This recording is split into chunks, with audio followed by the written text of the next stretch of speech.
Hi, my name is Brian White. I'm the director of Minnesota People Launching Athletic Youth. We're in St. Paul, Minnesota right now, enjoying the lovely weather. Antonio Richardson. I have a number of things we do with Minnesota Play, but in front of a legendary wall right here. This wall is so legendary to like the community and everything because a lot of big people have came from here for sports and all. Joe Mauer, catcher for the Minnesota Twins. Terrell Suggs, outside linebacker of the Baltimore Ravens. Yeah. Ryan Harris. We got Brandon Archer, Phil Archer. The list goes on. We just basically, with Minnesota Play, we started to see a void to fill with the recruitment and the players getting exposure for their talents, in Minnesota and St. Paul.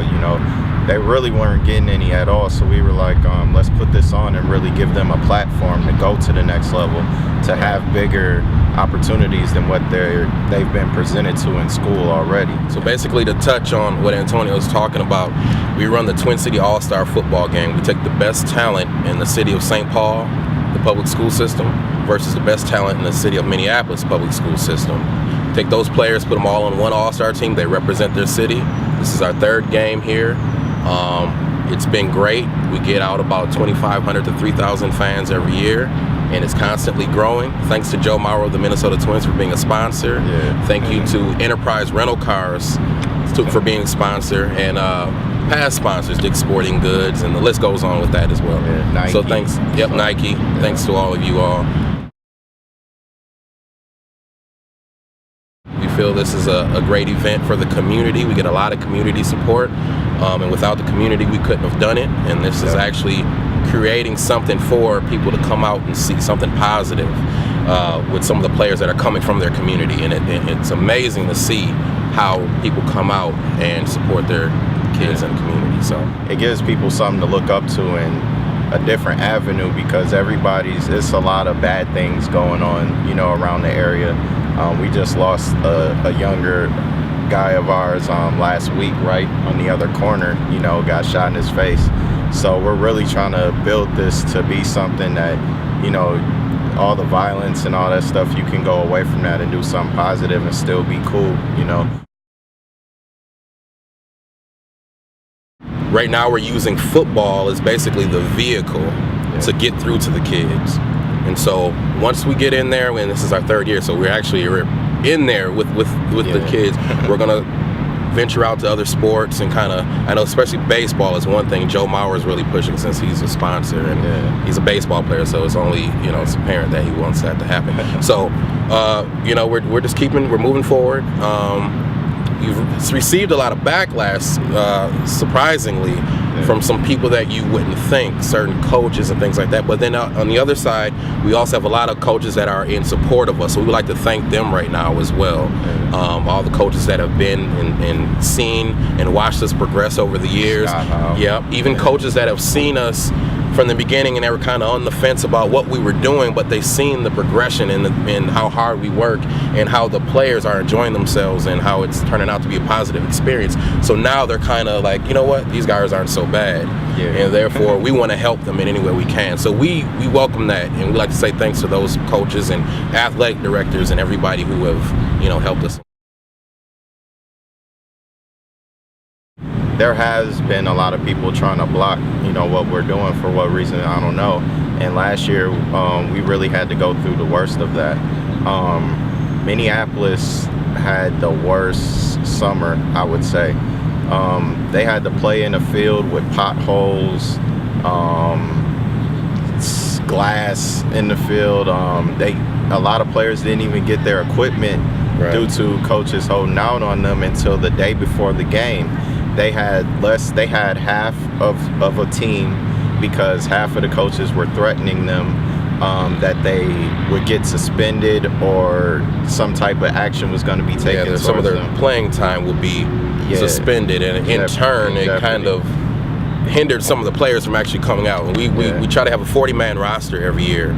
Last year in St. Paul, we had 40, and we had guys even calling trying to get on the roster. So we had more than enough in St. Paul. But in Minneapolis, we only got 23 guys out. Now the beautiful thing about half a coaching staff. Exactly. Also. Now the beautiful thing about that, in turn, was those players knew what they were up against. Yeah. We didn't hide it from them. The Minneapolis coach, he let them know what they were up against, what they were kind of facing, and they took that personal, and they went out on that field last year and they beat that St. Paul team. Yeah. With 22 people. 22 people against a 40-man roster. 40-man roster. No substitutions. Nothing. No nothing. They played both sides of the ball. Yeah. They were tired, and they made it happen. They went out there. They had the heart, and they felt like, you know, the cards were stacked against them, and they fought through that. And I'm so proud of those players.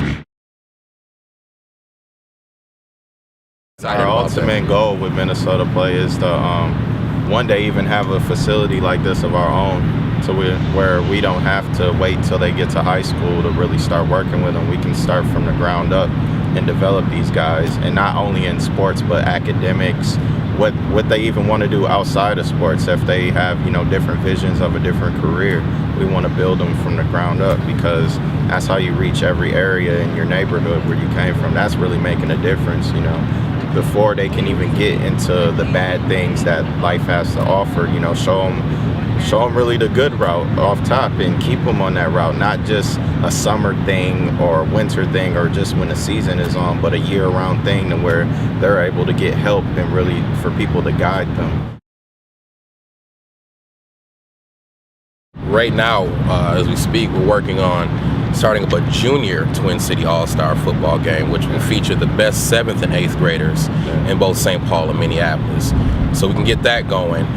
So we're reaching these players at a younger age. So when they're in transition from the 8th grade into the 9th grade, they have something else to look forward to. Like, hey, I played in an All-Star game in my 7th and 8th grade year. Here's the big All-Star game in high school. I really want to make this one. I know the competition's a little stiffer. I mean, you got 4 grades of kids to choose from, so it's a little stiffer, so they know they have to work harder. Yeah. So it's just giving them a taste of success and something positive, you know, instead of always only offering, you know, the negative out here. People being used to things being a certain way, and they just get comfortable with that. A lot of athletes don't really come out of Minnesota. I don't know if you really looked at the numbers, but if you look at a place like Florida, Georgia, California, the list goes on, Alabama, the Carolinas, you look at any of that, you see, man, there's tremendous turnout. But Minnesota, we're one of the lowest. Yeah. So I think that a lot of the coaches, especially in the Twin Cities, they're kind of used to that, and they're like, you know, hey, you know, we're playing for fun. So if you can play football and it gets you a scholarship and takes you to college where you get a free $100,000 education, I figure we need to help them accomplish that dream or that goal of playing ball at the next level. So that's what we're working for right now. At the end of the day, we want our legacy to be we were people who helped out our community, provided other opportunities for people, and continue to cycle. You know, we want a cycle of success and accomplishments, not jail and death and all that stuff. And we feel the best way to get that going is to reach the youth, and that's why our organization is called Minnesota People Launching Athletic Youth, because that's what we do. Twin City All-Star football game, Urban Bowl 3 will be July 11th. That's a Saturday. Yes, Kickoff is at 3 o'clock. Come out and support. You got the best talent from St. Paul versus the best talent from Minneapolis, and it's going to be a good football game. And beyond that, it's going to be just a good atmosphere. We have things to do for the kids. We have something for everybody. For the sports fans, for the elderly, like I said, for the kids, whatever. Hearing impaired, it doesn't matter. You come out, you will have a good time, and we guarantee you all money goes towards the foundation to keep this thing going. It's a good cause. Come support the community and the players that come from it. So.